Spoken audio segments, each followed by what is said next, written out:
There exists, in the carefully curated mythology of Walt Disney, a peculiar silence, a deliberate omission in the story of the man who built kingdoms of fantasy yet harbored a dream he would never share with the millions who passed through his park gates, and this dream, this intensely personal vision, took the form of a castle, not the soaring spires of Sleeping Beauty castle that would become the icon of his empire, but something far more intimate, far more revealing, a private fortress.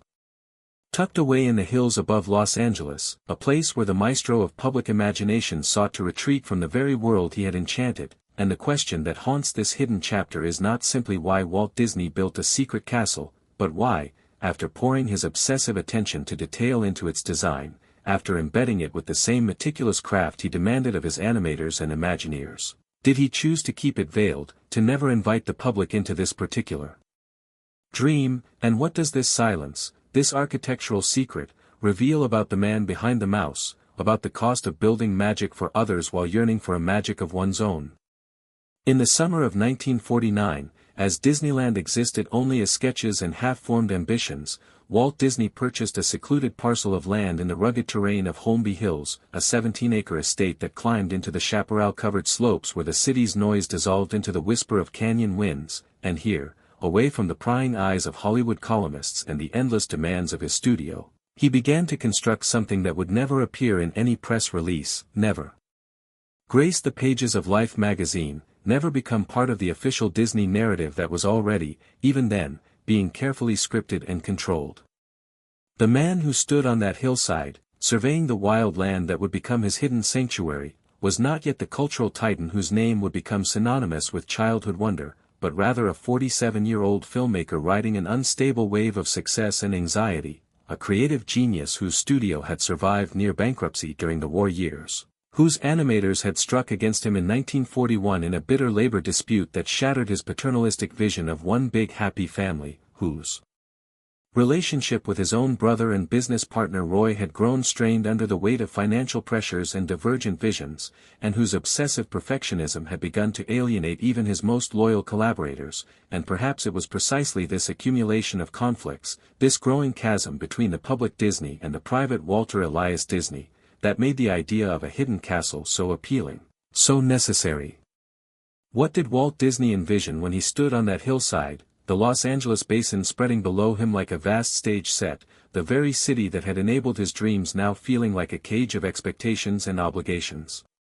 The architectural plans that emerged over the following months reveal a structure that defied easy categorization, neither the medieval European fantasy of his animated features nor the streamlined modernism that was beginning to dominate California architecture, but rather something hybrid and deeply personal. A castle that borrowed from the romantic ruins Walt had sketched during his 1935 European tour, from the defensible fortresses he had studied in illustrated books during his boyhood in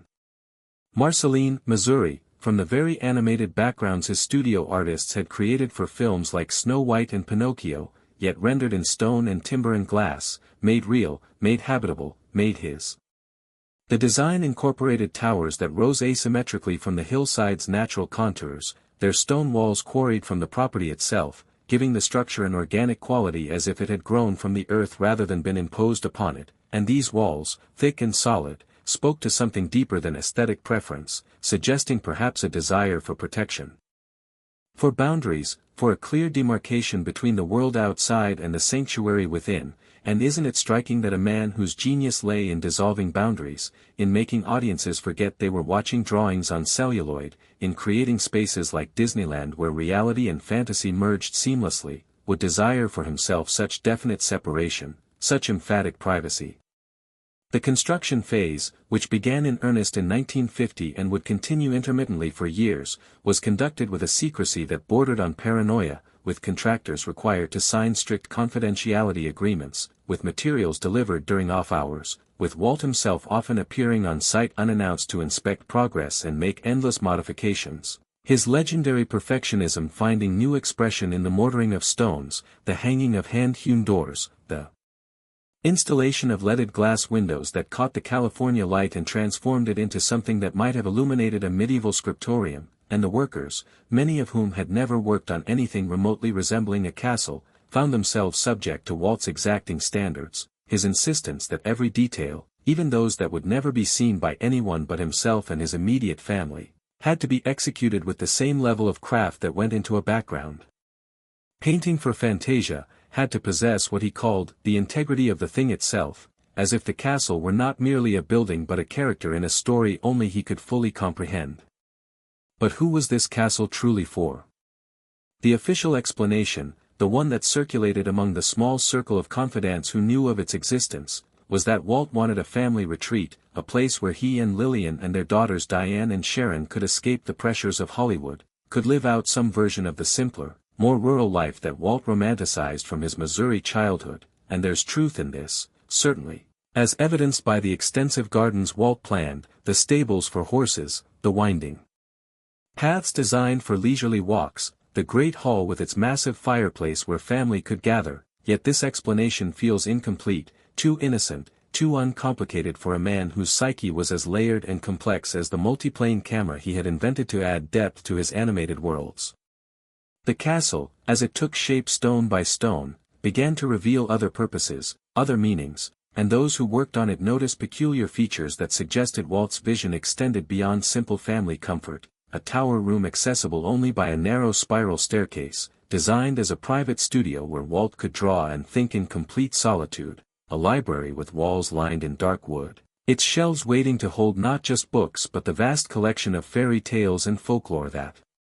Walt had amassed over decades, a screening room, smaller and more intimate than the one at the studio, where Walt could watch films without the presence of colleagues and critics, and most tellingly, a network of hidden passages and concealed doors, architectural secrets that served no practical purpose but seemed to delight Walt in the same way that secret panels and hidden chambers delighted viewers of his adventure films, as if the castle itself were an elaborate puzzle box, a place where mystery and revelation could coexist. The years of construction coincided with the planning and building of Disneyland, and the contrast between these two projects illuminates the fundamental tension in Walt Disney's creative life during the early 1950s. Disneyland was the ultimate public gesture, a park designed to be experienced by millions, its every sight line calculated for maximum emotional impact, its spaces engineered to create collective wonder, its existence predicated on openness, accessibility, shared joy, while the hidden castle was the ultimate private gesture, a space designed for one man and his immediate family, its existence known to almost no one, its experiences designed to be intimate rather than collective, its very meaning dependent on exclusivity, on the privilege of access denied to all but a chosen few, and one cannot help but wonder whether Walt, in building both simultaneously, was trying to resolve something within himself, trying to balance the public persona that demanded he be eternally welcoming and accessible with the private self that craved boundaries and solitude, or whether he was, perhaps unconsciously, acknowledging that the magic he created for others came at a cost to himself, that the man who opened his fantasy kingdom to the world needed a kingdom of his own that would remain forever closed. What was life like during the brief periods when the Disney family actually inhabited the hidden castle? The fragments of testimony from those who visited, always by carefully controlled invitation, paint a picture of a place that felt suspended between eras, neither fully modern nor successfully historical, but rather occupying some liminal space that reflected Walt's own complicated relationship with time, his simultaneous nostalgia for an imagined past and his driving ambition to shape the future. And visitors recalled the strange quality of light in the castle, the way the thick walls and small windows created a perpetual twilight even on the brightest California days, the way sound seemed muffled and distant, as if the outside world had been not merely excluded but actually diminished, rendered less real than the carefully constructed reality within these walls. Lillian Disney, by most accounts, had mixed feelings about the castle, appreciating Walt's need for retreat but finding the structure itself somewhat oppressive, too dark, too isolated, too much a manifestation of Walt's increasingly inward-turning psychology, and she preferred their primary residence in Holmby Hills, a gracious but conventional home that maintained connections to their social world, and this preference created a subtle tension, with Walt retreating to the castle alone more often than with family, spending long weekends there with only the company of his miniature trains, which he would run on elaborate tracks he had constructed through the property, the grown man playing with toys of transportation while hiding in a fortress of stone. And doesn't this image capture something essential and heartbreaking about the contradictions of Walt Disney, The man who brought joy to millions yet seemed to struggle to access that joy himself, who built a business empire on the concept of family yet whose own family sometimes felt like supporting characters in the narrative of his ambitions. The castle's golden age, if it can be called that, was brief, spanning perhaps 5 years in the mid-1950s, the same period during which Disneyland opened to unprecedented success, during which Walt became not merely a filmmaker but a cultural phenomenon, a television presence in millions of American living rooms every Sunday evening, a name that transcended entertainment to become something closer to national institution, and the irony was not lost on those close to Walt, as he became more public, more accessible to the American family. His retreat to the hidden castle became more frequent, more necessary, more desperate, as if the psychic cost of being Walt Disney for the public required increasingly substantial private compensation, required a place where he could shed that identity entirely and simply be Walter, or perhaps be no one at all, simply exist in stonewalled silence. But castles, as Walt Disney knew from his own films, are inherently tragic structures, built to protect but often becoming prisons, designed to keep danger out but sometimes trapping their inhabitants within, and the hidden castle, for all its romantic aspirations, could not protect Walt from the pressures and changes that were reshaping both his company and his industry, could not shield him from the realization that the studio he had built was growing too large to remain the intimate creative workshop he had once presided over, could not prevent the slow erosion of relationships with old colleagues who felt shut out of Walt's increasingly insular decision-making, could not stop the passage of time that was moving his daughters from childhood to adulthood, from dependents who needed his magical kingdoms to independent women who would build lives beyond his control, and perhaps most painfully, could not protect him from the recognition that even his own imagination, that seemingly inexhaustible resource, was beginning to feel constrained, not by external forces but by the weight of his own mythology, by the public's expectations that Walt Disney would always deliver a certain kind of magic, would always be the man who made dreams come true, would never reveal doubt or darkness or the kind of complicated human confusion that made one build a secret castle and then hardly use it. The decline of the hidden castle began not with any single dramatic event but with a gradual withdrawal, a slow retreat from the retreat itself, as Walt found himself unable to fully inhabit the space he had created, unable to reconcile the vision of sanctuary he had imagined with the reality of a structure that, in its very completeness, seemed to emphasize everything he was trying to escape from rather than providing actual escape, and by the late 1950s, his visits had become sporadic, sometimes months passing between stays, the castle standing empty on its hillside, its rooms gathering the particular stillness that comes to places built for life but left unlived in, and the staff maintained it meticulously, following Walt's detailed instructions, keeping fires ready to light, keeping linens fresh, keeping the entire structure in a state of perpetual readiness for an inhabitant who came less and less frequently, who seemed to have realized, perhaps unconsciously, that architecture alone could not solve the problems of the soul, could not bridge the widening gap between who he had become and who he had once imagined he might be. During this period of gradual abandonment, Walt threw himself with renewed intensity into other projects, into the expansion of Disneyland, into the development of audio animatronics, into the early planning of what would become Walt Disney World, and more tellingly, into a new kind of private retreat that could move, that wasn't fixed to one location, couldn't become a monument to unfulfilled promises. His private railroad car, a mobile sanctuary that he could attach to trains traveling across the country, a space that offered privacy without permanence, escape without the weight of ownership, and perhaps this shift from the immobile castle to the mobile railroad car reveals something crucial about what Walt had discovered in his hidden fortress, that what he needed wasn't a place to hide but a way to keep moving, to avoid being pinned down by any single identity or location, to maintain the fluidity that had always characterized his creative process even as his public image became increasingly fixed and iconic. But what of the castle itself during these years of neglect?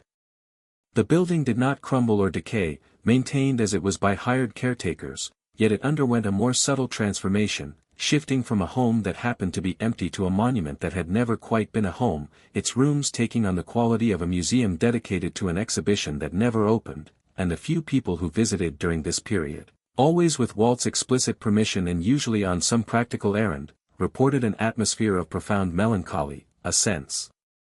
That the castle mourned its own irrelevance, that every perfect detail, every carefully chosen stone and lovingly installed window, seemed to ask the question, what is the purpose of beauty that no one sees, of craft that serves no function, of a dream that even the dreamer has abandoned? The 1960s brought new pressures and new obsessions that pulled Walt even further from the hidden castle, as he became consumed with Epcot, his ambitious vision of an experimental prototype community of tomorrow, a project that represented perhaps his most grandiose attempt to shape not just entertainment but actual human society, to create not a fantasy kingdom but a functioning utopia, and in this context, the personal castle seemed almost embarrassingly small, embarrassingly selfish, a relic of a time when Walt's ambitions were directed inward rather than outward, when he thought salvation might be found in personal retreat rather than in remaking the world. And there's something poignant in imagining Walt in his final years, dying of lung cancer in 1966, his mind full of plans for Florida's swampland transformation and urban planning innovations, perhaps never thinking of the hidden castle at all, or thinking of it only as evidence of an earlier, less enlightened version of himself. A man who thought he could find peace in stones and solitude rather than in grand gestures and legacy projects. After Walt's death, the castle entered a new and even more curious phase of its existence, becoming a problem that the Disney family and the Disney Company had to solve, and the problem was fundamentally one of narrative. How does one explain a secret castle built by Walt Disney without disrupting the carefully constructed story of Walt as the man who lived for his audience, who devoted every waking hour to bringing joy to others, who had no private ambitions separate from his public mission? The solution, arrived at through a series of delicate family discussions and corporate consultations, was elegant in its simplicity: don't explain it, don't acknowledge it, let it remain hidden. And this decision, made in the immediate aftermath of Walt's death and never formally reversed, transformed the castle from Walt's secret into a family secret and eventually into a corporate secret, a piece of Disney history that couldn't be integrated into the official Disney story and therefore had to be excluded entirely, erased not through destruction but through silence, through the simple refusal to acknowledge its existence in any public forum. Lillian Disney, who outlived Walt by 3 decades, made occasional use of the castle in the years immediately following his death, perhaps finding in its solitude a connection to her late husband that the more public spaces of their life together couldn't provide, yet even she eventually withdrew from the property, finding it too laden with memories, too heavy with the weight of Walt's complicated inner life, too persistent in asking questions about their marriage, their partnership, their mutual compromises that she preferred not to examine too closely in her grief. And by the 1970s, the castle stood almost completely abandoned, visited only by security personnel and maintenance staff, its grounds kept neat but its rooms no longer inhabited, no longer serving even the minimal function they had served during Walt's life. The decades that followed saw the castle become a kind of ghost haunting the edges of Disney corporate consciousness, known about by successive generations of Disney executives but never discussed in board meetings, never considered as a potential asset to be leveraged or a liability to be addressed, existing in a strange liminal space between private family property and company resource, legally belonging to the Disney Family Trust but symbolically connected to the Walt Disney Company in ways that made both entities uncomfortable. And this very discomfort is revealing, suggesting that the castle had become a symbol of something the Disney organization didn't want to confront, the possibility that Walt Disney the man had been considerably more complex, more conflicted, more human than Walt Disney the brand could accommodate, that there had been aspects of his inner life that didn't align with the story of the optimistic dreamer, the cheerful uncle, the man whose only desire was to make children happy. During the 1980s and 1990s, as Disney historians and biographers began to publish more critical examinations of Walt's life, attempting to move beyond hagiography to something approaching genuine historical analysis, rumors of the hidden castle occasionally surfaced, usually dismissed as apocryphal, as the kind of mythologizing that accumulates around any sufficiently famous figure, and the Disney Company, when asked directly, would neither confirm nor deny, would simply redirect conversation to other topics, to the theme parks, to the films, to the vast documented legacy that could be celebrated without complication. And this strategy of deflection worked remarkably well, as most people simply couldn't imagine why Walt Disney would need or want a secret castle, couldn't reconcile such a private, almost paranoid gesture with the public image of openness and accessibility that Disney had spent billions of dollars cultivating across multiple generations. But secrets, like the castle itself, have a peculiar durability, a way of persisting despite attempts at erasure, and among a small community of Disney researchers, archivists, and particularly dedicated fans, the hidden castle became something of a holy grail, a mystery to be solved, evidence to be gathered from property records, from interviews with elderly former employees, from aerial photographs that showed structures in Holmby Hills that didn't match any known Disney residence, and gradually, piece by piece, the story began to emerge, not yet in any comprehensive public form, but in fragments circulated through specialist publications and early internet forums, a distributed knowledge that the Disney company could neither fully suppress nor effectively control, and this grassroots archaeological work revealed not just the existence of the castle but something more interesting: the extent to which its concealment had required active, ongoing effort, the number of people who had been asked to remain silent, the layers of corporate and family decision-making that had prioritized secrecy over transparency, control over candor. What would have happened if Walt had lived another decade, if he had survived to see the opening of Walt Disney World in 1971, to witness the continued expansion of his empire, to perhaps gain enough distance from his own mythology to reflect on what the hidden castle represented? Would he have eventually opened it to the public, turned it into another attraction, found a way to narrativize his need for privacy that made it palatable, even admirable? Or would he have maintained the silence, insisted on this one corner of his life remaining beyond public access, this one structure that existed for him alone and therefore could never be commodified, never be transformed into content, never be made to serve the insatiable demands of the Disney brand? We can never know, of course, but the question illuminates the central tension that defined Walt's later years, the growing impossibility of distinguishing between Walt Disney the person and Walt Disney the product, between authentic feeling and performative emotion, between creative expression and calculated brand management, and the hidden castle stands as perhaps the last thing Walt created that was genuinely his own, genuinely private, genuinely free from the machinery of publicity and profit that surrounded everything else he touched. In the early 2000s, as Lillian Disney's health declined and estate planning became necessary, the question of the castle's future became unavoidable, forcing the Disney family to finally confront what to do with this peculiar inheritance, this architectural secret that had been kept for over half a century, and the options were debated privately, passionately, revealing deep divisions within the family about how to honor Walt's memory, with some arguing for preservation and eventual public access, believing that the castle would humanize Walt, would reveal his vulnerability and complexity in ways that would deepen rather than diminish his legacy, while others argued for quiet sale or even demolition, fearing that the castle's very existence would raise uncomfortable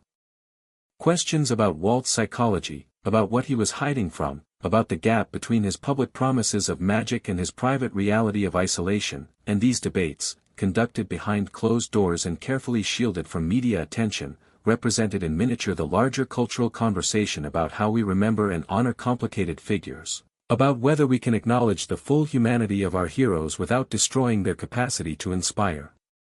The decision, when it finally came after Lillian's death in 1997, was characteristic in its ambiguity: the castle would be neither destroyed nor opened, neither celebrated nor condemned, but rather maintained in its state of hidden existence, preserved but not accessible, acknowledged within the family but not promoted to the public, and ownership was structured through a complex trust arrangement that ensured the property would remain in Disney family control for generations, protected from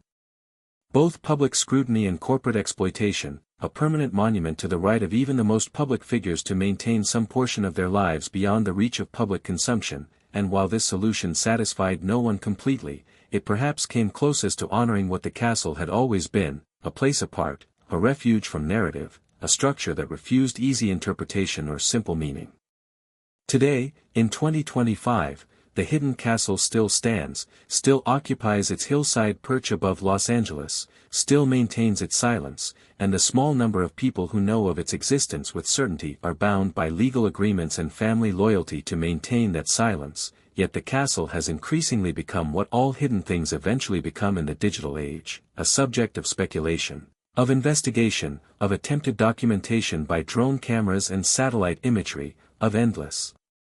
theorizing in online communities where Disney obsessives trade clues and debate evidence, and in this strange way, the castle has achieved a kind of fame precisely through its hiddenness, has become more mythologically potent as an absence than it might ever have been as a presence, serving as a screen onto which people project their own interpretations of Walt Disney, their own theories about genius and isolation, creativity and cost, public persona and private truth. The castle, in its continued concealment, asks questions that the Disney company has spent billions of dollars trying to avoid. What did it cost Walt Disney to be Walt Disney? What did he sacrifice of himself to create joy for others? What parts of his humanity did he have to hide to maintain the illusion of the cheerful uncle, the magical dream maker, the man who never doubted or struggled or needed escape from his own creations? And perhaps most uncomfortably, if Walt Disney himself needed a castle to hide in, what does that say about the kingdoms he built for us to play in, about the relationship between creator and creation, about the sustainability of living one's entire life as a performed identity, about the price of making magic? These questions don't have simple answers, and the castle, in its architectural silence, doesn't offer any, but in refusing to provide comfort or clarity, in maintaining its status as enigma, it serves a function that perhaps Walt himself would have appreciated. It reminds us that not everything needs to be explained, that mystery has value, that some aspects of human experience resist commodification no matter how much corporate machinery is brought to bear, that there can be spaces, physical and psychological, that remain truly private even in an age that has declared privacy itself obsolete. The castle has become, against all intentions, Walt's most subversive creation, the one structure he built that can't be visited or purchased or experienced, that exists outside the logic of Disney commerce, that serves no demographic and targets no audience, that generates no revenue and advances no corporate strategy, that simply is, stubbornly and persistently, a monument to the possibility of refusal, to the right to remain hidden, to the dignity of privacy, and in a cultural landscape increasingly dominated by the Disney company's philosophy of total experience design, of immersive environments and controlled narratives, the hidden castle stands as evidence that even Walt Disney, the man who pioneered these techniques, recognized their limitations, recognized that they couldn't address every human need, couldn't solve every problem of the soul, couldn't substitute for the real if difficult work of understanding oneself beyond one's utility to others. There's a story, possibly apocryphal but too perfect to ignore, that Walt once told an imaginer who asked about the castle. Everyone thinks they want to see behind the curtain, want to know how the magic is made, but they don't, not really, because knowing ruins it, makes it smaller, makes it ordinary, and I'm not building this castle to show anyone how magic is made. I'm building it because even magicians need a place where magic isn't required, where they can stop performing and just be. And whether Walt actually said these words or whether they've been invented by successive retellings, they capture something essential about the castle's meaning, about why it had to remain hidden, about what it represented in Walt's interior landscape, not a failure or an indulgence or a monument to ego, but a necessary counterbalance, a place where the exhausting work of being Walt Disney could be temporarily suspended, where the demands of imagination could be replaced by the simpler pleasures of solitude, stone, and silence.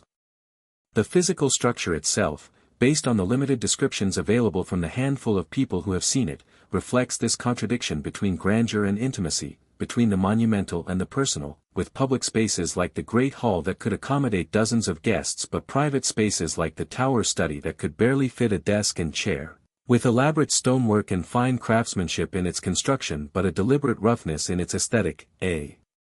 refusal of the polished perfection that characterized Disney's public works, as if Walt wanted to create something that felt ancient, weathered, that carried the patina of time even when newly built, that existed outside the tyranny of the new and improved that drove his business, and in this way the castle represented an architectural rejection of the very principles that made Disney successful. It didn't need to be the best or the biggest or the most technologically advanced, didn't need to appeal to everyone or offend no one, didn't need to be anything other than what it was, a pile of stones on a hillside that satisfied one man's need for a different kind of space, a different kind of story, a different kind of life than the one he was living everywhere else. The gardens that Walt planned for the castle property reveal another dimension of his vision, as they were designed not in the manicured style of Disneyland's landscaping, where every plant is chosen for its visual impact and maintained in perpetual bloom, but rather as a kind of managed wilderness, native California plants allowed to grow with minimal intervention, paths that followed the land's natural contours rather than imposing geometric order, water features that worked with the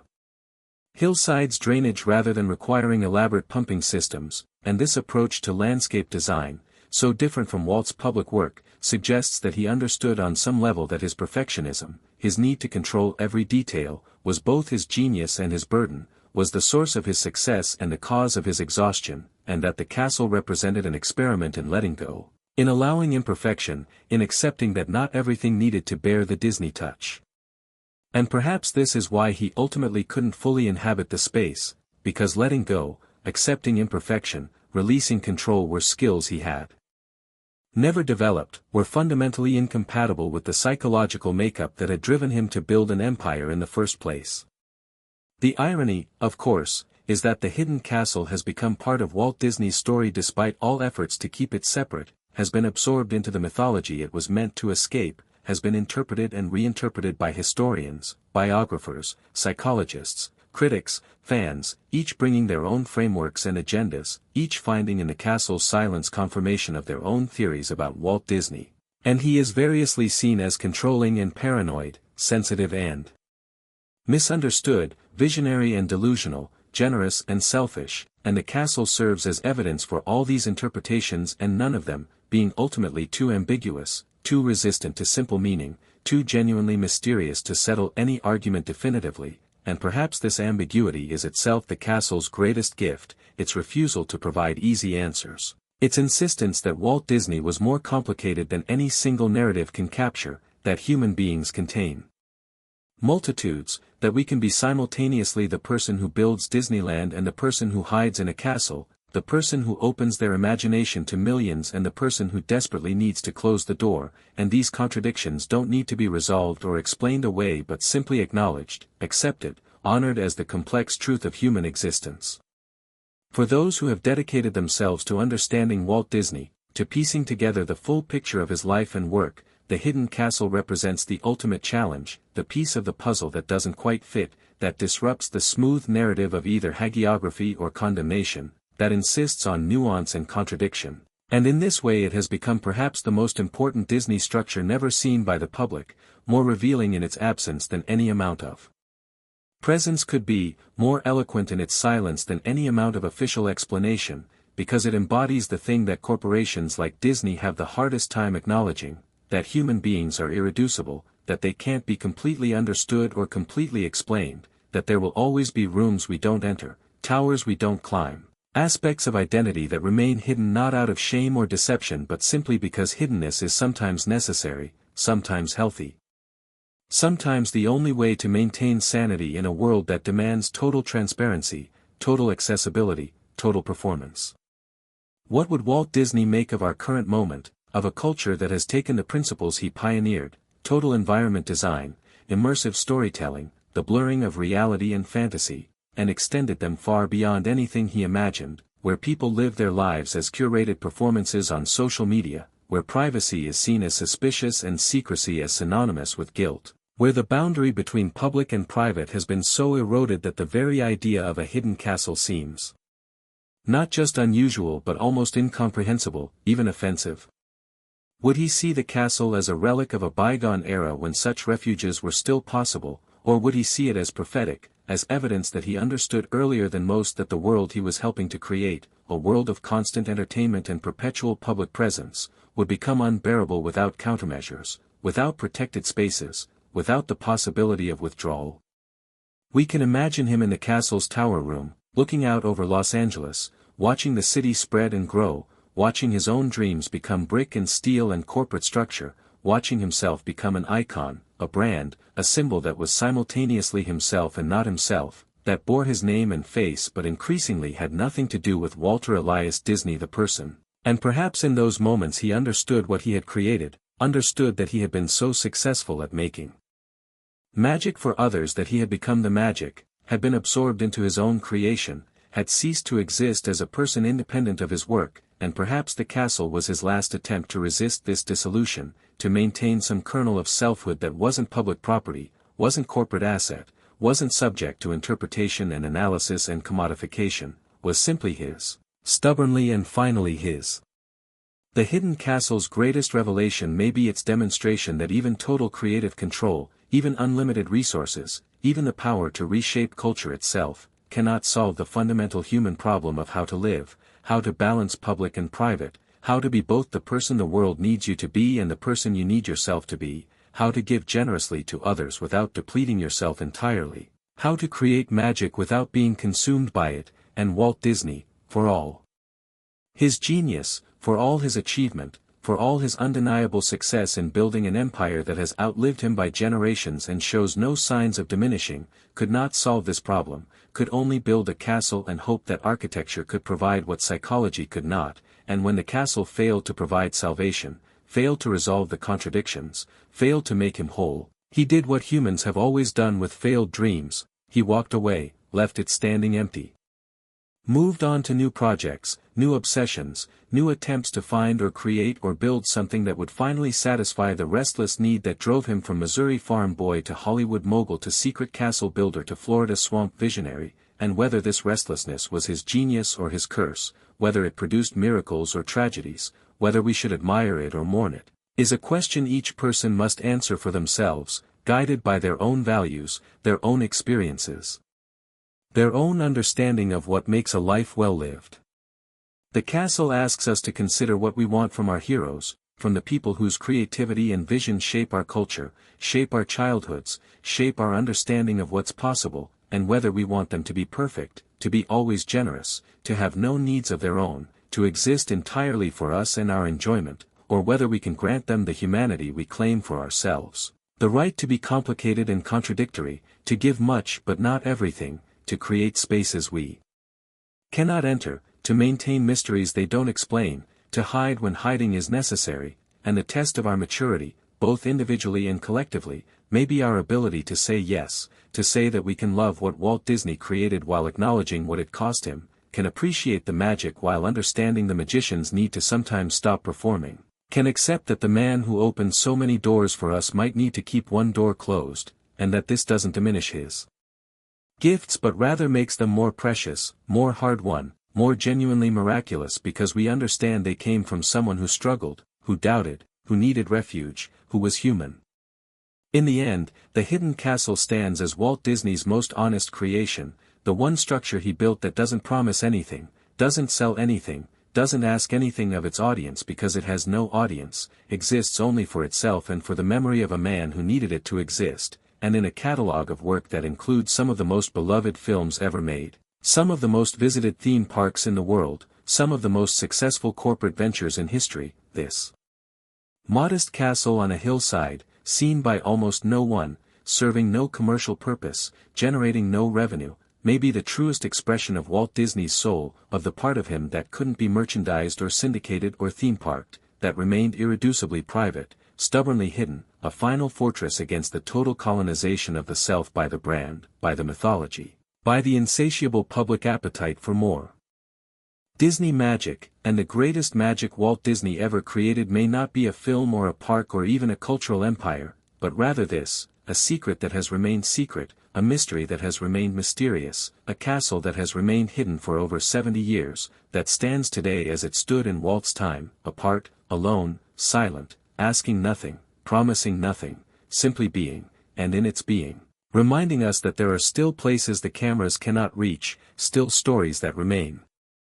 untold, still depths to human experience that resist reduction to content or product or brand, and that this resistance, this refusal, this insistence on hiddenness, is not a failure but a triumph, not a weakness but a strength, not something to be overcome but something to be honored, protected, preserved, as we preserve rare and precious things, as we protect endangered species, as we guard against the extinction of privacy itself in an age that has declared everything must be seen. Everything must be shared, everything must be brought into the light, and perhaps Walt Disney, the man who made his fortune bringing fantasies to light, understood better than anyone that some things grow only in darkness, that some truths reveal themselves only in silence, that some castles must remain hidden if they are to serve their purpose, which was never to be visited or admired or even understood, but simply to exist as proof that even in a life given over almost entirely to public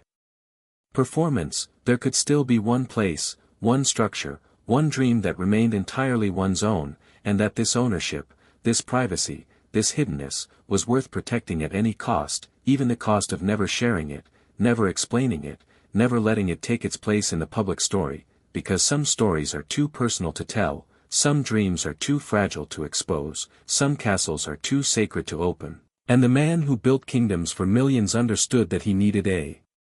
kingdom for himself alone, a place where he was neither Walt Disney the brand nor Walt Disney the boss nor Walt Disney the genius, but simply Walt, or perhaps not even that, perhaps no one at all, simply a man in a tower, looking out at a city of lights, finding in stones and silence the only magic that ever truly belonged to him.